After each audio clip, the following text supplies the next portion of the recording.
Hey, what's going on, everybody? Welcome. Today is Monday. It is January 9th, 2023. My name's Jeremy. This is my first cup. That's warm. I want to say good morning to Nathan and Dennis and Jenny and whoever else is here. Are you here now? Great. Are you here later? Also great. Are you listening perhaps sometime into the future? Also great. I just appreciate you being here, joining me, starting your day off, or maybe you listen to watch later. Totally fine. I'm just glad that you're willing to spend some time with me and this show. You have a good time, but you knew that. Good morning, Gad. Good morning, Rebecca. Oh, how was your weekend? How was your weekend? I had a pretty good weekend. Didn't go the way I was expecting it to, but that wasn't a bad thing. I did do some work last night. You ever take a look at your week and go, ooh, and then you take a look at what's sitting on your plate and go, oh, that's 20 pounds of flour in a 10-pound sack. That's not going to fit. So I grabbed my laptop and I drove to Burlington and I sat at Panera, which if you can't tell is like my home away from home, and did maybe an hour and a half's worth of work, had some tea, did some work, and then went shopping a bit. But I got done what I needed to get done. I hate starting the week with a ton of email, and there was a ton of email. And some of you got emails. Some of you did not. Some of you may see traces of things related to emails. It's all about email. It all comes through with email.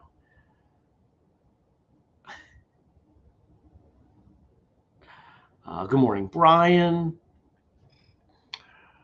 So I did that. What else did I do?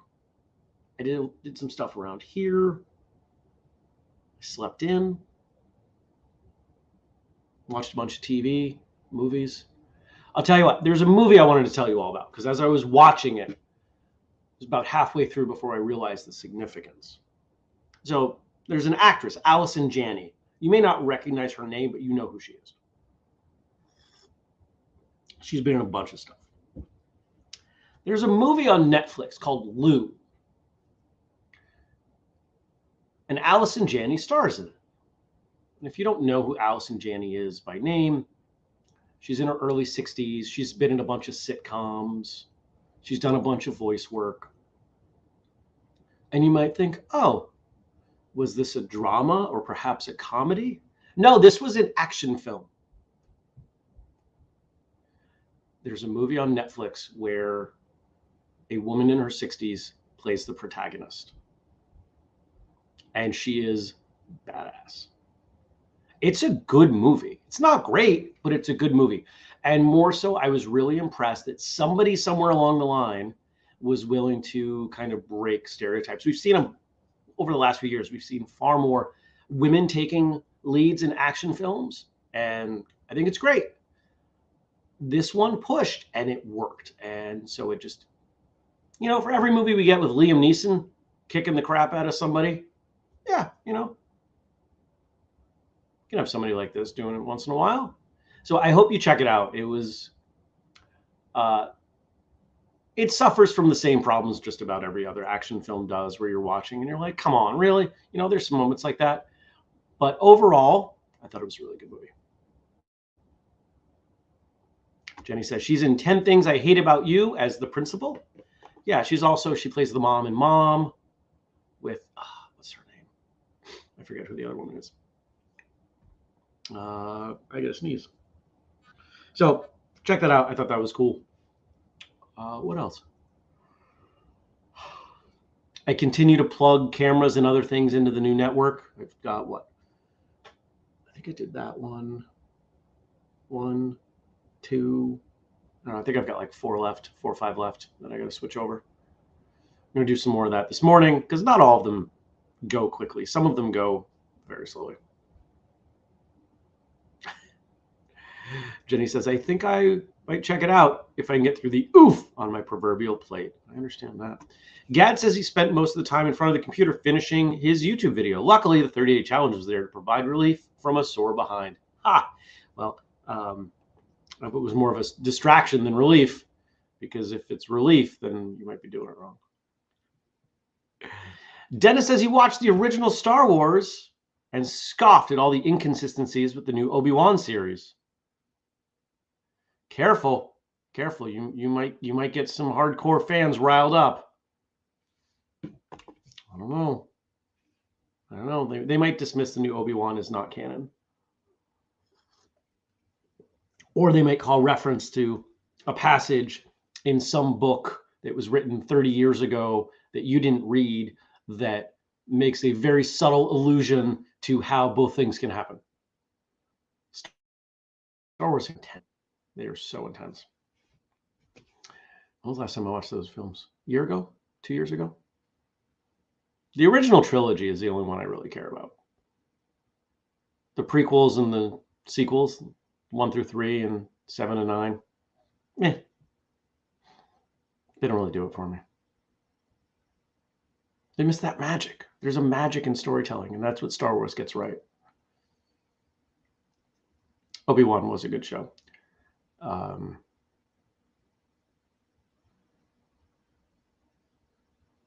The Boba Fett one was the best of the 3. Yeah, I know. I've said it before. I maintain that position. This coming Sunday is the debut of The Last of Us. Super excited for that. What's going on today? Today it's a busy day, but it's not as busy as some Mondays are. I think I've got 4 or 5 meetings with clients. I actually do have a little bit of time to get work done in between some of these things. I've got a chiropractic appointment in the gym this evening. Yeah, it'll be a busy day, but not overwhelmingly so. And Gad, following up to what he said, well, the 30-day challenge got me off my butt, and that was the relief. Other parts of my body were not that lucky after the challenge. Ha! I've been getting a lot of great feedback on this challenge. Some people saying, this is really great. It's exactly what I needed. Some people saying, am I supposed to be more sore? Some people saying, this is really intense. Some people saying, hey, I missed a couple of days. What do I do? You just keep going. No matter what it is, you just keep going and you do what you can. If you're feeling like it's not enough, maybe you're not pushing quite hard enough. You might revisit the 75 to 85% intensity definition. It's at the bottom of every email. If you're not, I'm going to guess for most people that if they're not experiencing that intensity, they're probably getting down to the ground and getting up too slowly. You're probably doing that part leisurely. That's my guess. So if that describes any of you, if you finish that workout and you're like, you're probably moving too quickly up and down. What are we on? Is this day? Well, it's the 9th, so this would be the 8th day, right? Yeah, this would be the 8th. And I think I already saw someone post that they had completed day 8. So that's kind of cool. I was going to do some more work on the challenge this weekend, start going back through and backfilling some elements that I want to do, cleaning up some of the formatting and things, because it's rough, right? Like, it works, and that was the intent. I wanted to make sure it worked, but it could be a little prettier now. Jenny says it's intense as you make it, which is awesome. I can push to my limit, and I'm noticing my limit change from day to day. Yeah, because it does.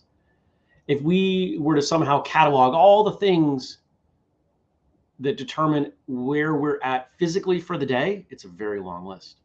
It's sleep, and it's food, and it's attitude, and it's prior work done, and hydration, and cycles, whether they be lunar or other. There's so much going on, and it's not just the day before, it's days and weeks before. And this is why I think it can be so tough when somebody expects some kind of constant linear progress. It's not going to happen. Unless you're not pushing super hard, you're not going to find that. And this is actually why in a lot of the workouts that I write, I don't have people pushing super hard.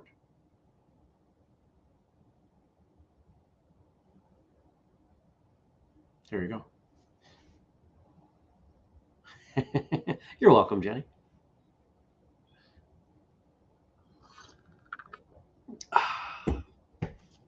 Anybody got anything cool going on today? Anything exciting? Anything fun? Anything new? Anything fantastic? Here's a question for you. I'm going to go somewhere warm next month. I'm trying to figure out where. I've got some days on the calendar that work. It's just where. So here are my questions to you. Where would you suggest, if you were going away for a week, mostly for the purposes of going somewhere warm, you were going solo, and you wanted to spend time outside, being warm, just kind of wandering around, seeing what there was to see, where would you go? I've got some ideas.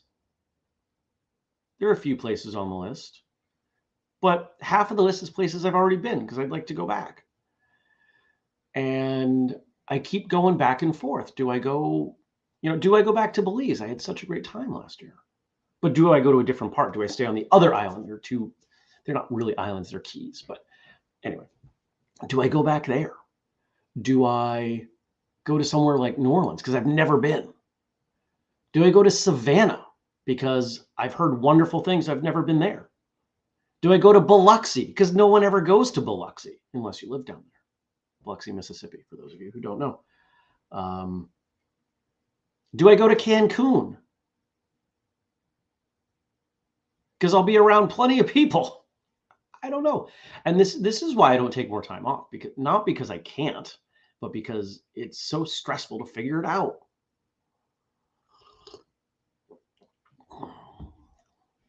Kelly says, Bermuda. I've been to Bermuda. I took a cruise to Bermuda years ago. And I'll be honest, Bermuda wasn't my scene. It was so touristy. I don't always do great in touristy areas. I'm not the kind of guy who does too many paid tours and walks around with my camera. I like to wander, to amble, to stroll. That's what I did in Belize last year. I just kind of wandered around. I found some cool stuff. I took some pictures of it. I found things I wanted to do. I met some cool people, hung out, drank good cheap beer, ate wonderful food, and did a few hours of work a day. And that's I kind of want to repeat that. And it's for that reason that I can't quite take Belize off the list. I keep trying because I've been there, but it keeps popping back up on the list because I know what I'll end up with. Dennis says 1 vote for Savannah. Kelly says the kids and I loved Jamaica. So one of the things that I'm keeping in mind is that I will be traveling solo. And the major strike against New Orleans, and actually from what I was reading, also Savannah, is that they are not the safest of areas. And given my propensity to just wander around solo, meh. I know New Orleans is incredibly violent. There have been times when New Orleans took the murder capital from Chicago, if you didn't know that. But I've never been, and I would like to go, so maybe it's one of those trips I wait for other people to go with me. Savannah seems like it's much more contained in certain areas. Jamaica also falls into that category. When I was in Jamaica in 2006, it was rough then. And I was with people, and we still ended up in situations that could have gone very differently. So Gad's responding to kind of the 30-day challenge here. Why is everyone okay with 6 years of high school? We do 4. Middle school is 2, but I know what you mean. But expect major results after a very short time with anything else. Meaningful progress takes time. Because this is what we are told is possible. We're told, take this pill, do this challenge, eat this meal plan, get this shot, get this surgery, and all of your problems go away. And if you talk to any doctor, they will tell you about this. Do a little bit of research on how many doctors prescribe antibiotics for viral infections. They know that it's not going to work, but they also know that if they don't give the patient something, whether it's a combination of placebo effect or just being disgruntled, they're not going to get better. They're going to keep calling and coming into the office, and they're going to create problems. Because if they sit down with the patient and say, look, you have, I don't know, some kind of viral driven cold, it'll pass. Rest, fluids, maybe some Alka-Seltzer. Just chill out. It's going to be all right. No, I'm really sick. I need to take something. Because we are bombarded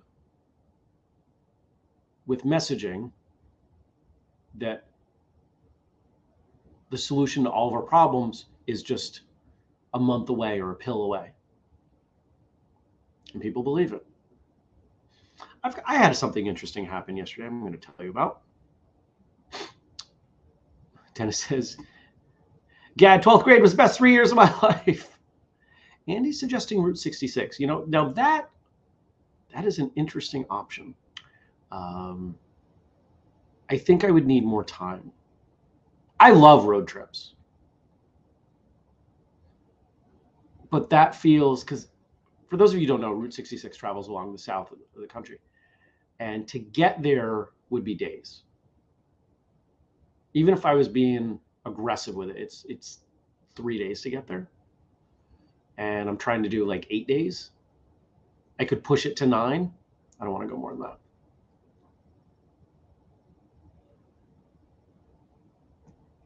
Kelly says, if anyone has ever watched the originals, would agree New Orleans is violent. I have not seen that show. Rebecca says, today I'll finally be going to my orthopedic appointment to get the results of my MRI on my ankle. Ruptured Achilles. Oof.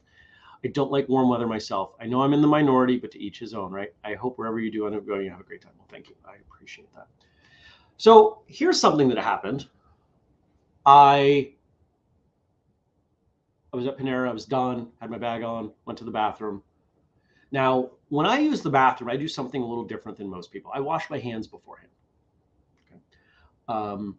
I also do something a little different than most people when it comes to washing my hands. Most of the time, I'm only using water. Okay. I know that is blasphemy to some of you.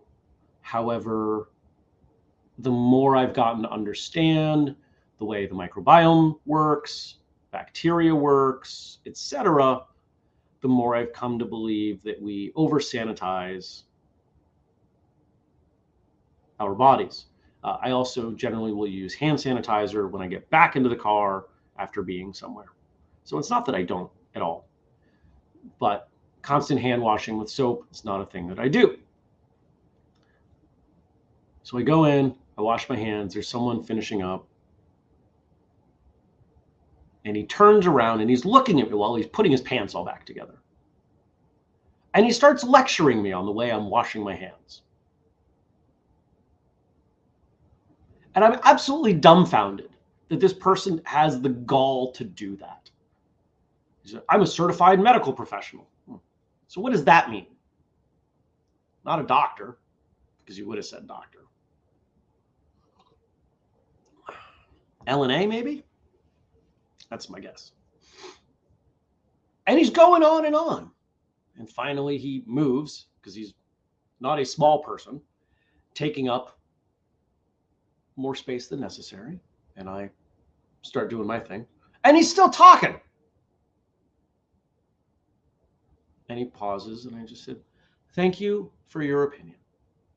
Because let's remember, it's hospital settings that have developed new strains of antibiotic-resistant bacteria because of the over-sanitization. And this is a well-established fact. MRSA. Hope you don't get MRSA. Where do you get MRSA? Medical environments, hospitals. And he says, it's not opinion, it's medical advice. I said, thank you for your advice. While I'm doing my thing. People are weird, man. People are weird. Jenny says, instant gratification doesn't work. It creates a cycle of constantly looking outside of yourself for answers that don't exist. We need to relearn patience and stop taking health advice from social media. So true. Notice that when I say most things around medicine, I say, I'm not a doctor. Don't listen to me. I'm giving you my opinion based on what I've figured out, what works for me, the research I've done. I'm not married to it. If I come up with something different, I'll change it. I used to think amino acids were completely useless.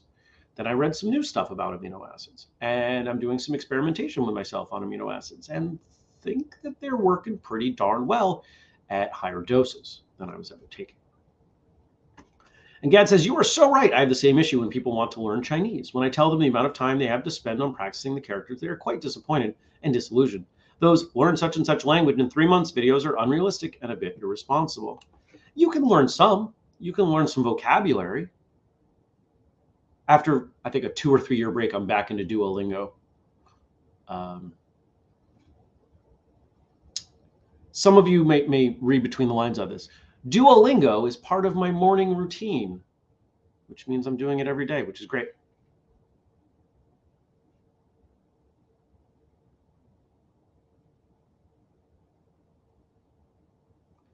Steven says, commenting from my hospital room. MRSA resting on me once while here, negative, phew, good. That stuff's nasty.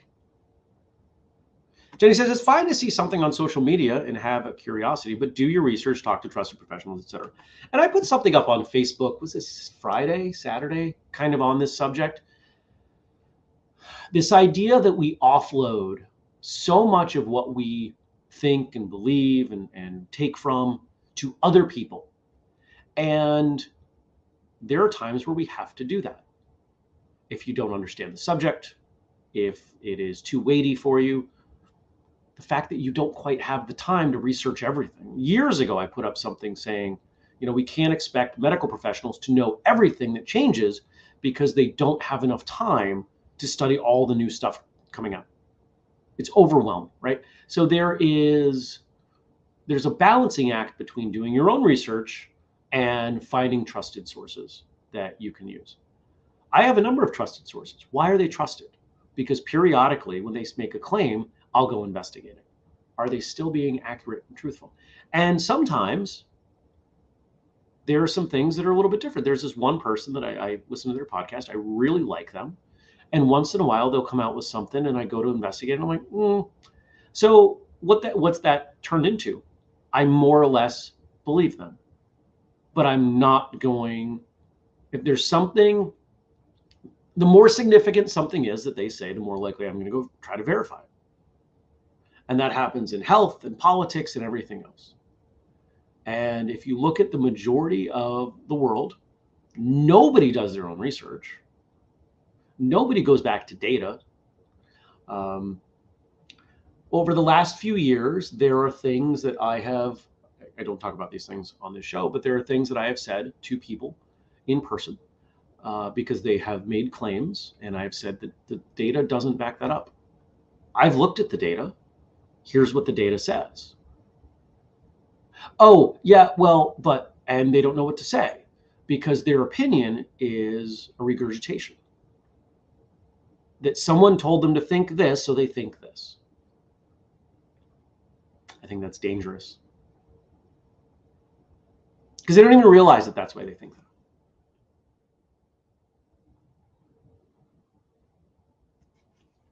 Steven says, I always wash my hands before I duo my lingo.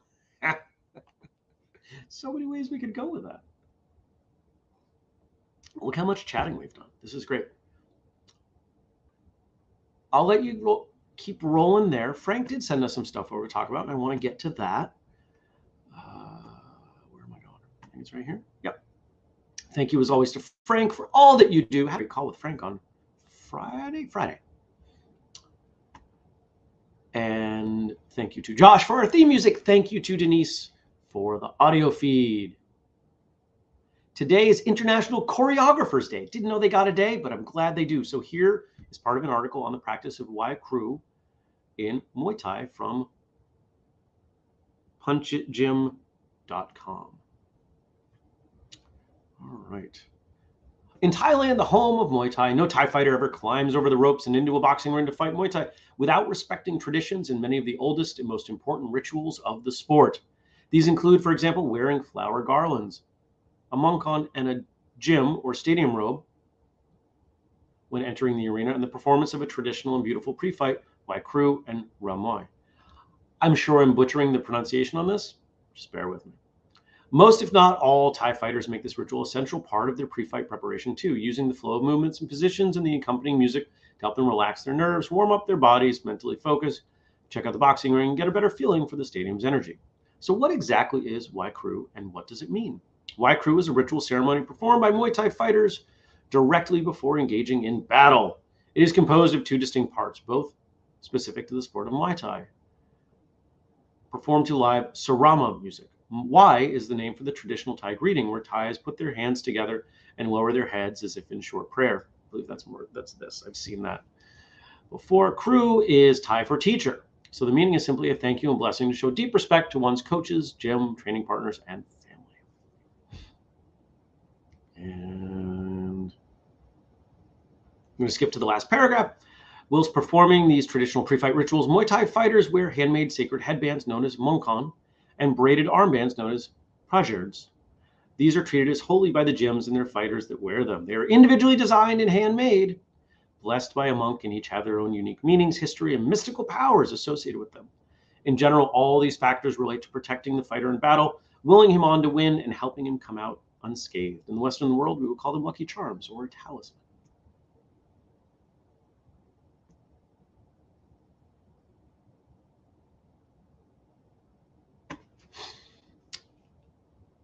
Coming back around, Jenny says, my doctor is very receptive to finding out about new information. The good ones are, but he and I do that research and have important discussions before jumping headfirst into new treatments and routines. No one will ever care about your health more than you.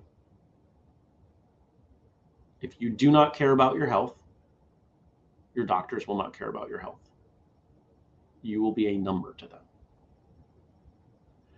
The people who receive the best treatment are those who fight for that treatment.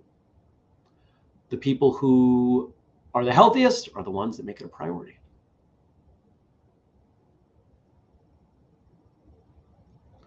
The people who get the most out of their martial arts training are the ones who recognize that training does not start and stop when you bow into class.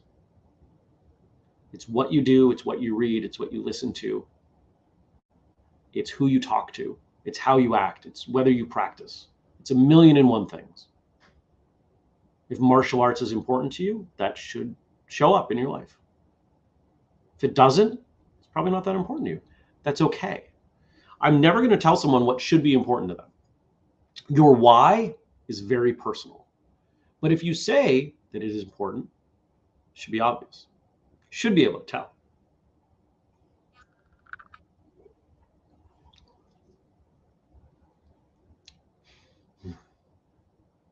I hope you have a great day. I hope that you will consider supporting us for all the things that we do. Whether that's joining the Patreon, buying something at whistlekick.com with the code FIRSTCUP15, checking out the family page, whistlekick.com/family, maybe telling someone about the shows that we do, the books that we do, the events that we do. Maybe telling someone about the 30-day challenge, posting the graphics on social media.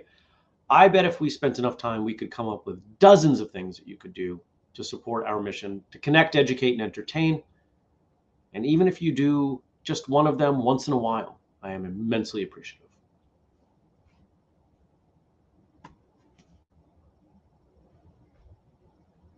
We'll end here with Gad's comment. Help those who are willing to help themselves. Still holds true in my opinion. It's true in mine as well. Thanks for coming by. Thanks for joining me. I hope you have a wonderful day, and I hope to see you again tomorrow. Oh, we have an episode. That's why I have the Martial Arts Radio Month. Here. We can't end before I tell you about the episode. Silly Jeremy. Silly, silly me.